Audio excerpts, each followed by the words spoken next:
Ayun, nasa probinsya naman. 4:45 pa, may mga time ko. Tapos pinupunta ko, Pinisa. Sabi ko sa'yo, Pinas to eh. Ha? Philippine time pala to. Tunod alarm ako. Coffee. Oo, 5 Philippines, Philippine time. Ano nga siya nagising? 4:45 ng Pilipinas time. Yung 5:45. Sandwich. Paano yung nabando yung aircon? Parang slides ako lahat. Ubo.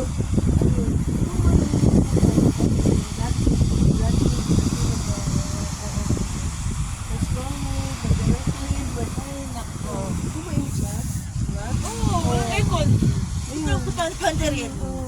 Pander nyo na. Ako ang pandar ko, ito hindi yung pandar. Nako. Hindi na padar? Hindi.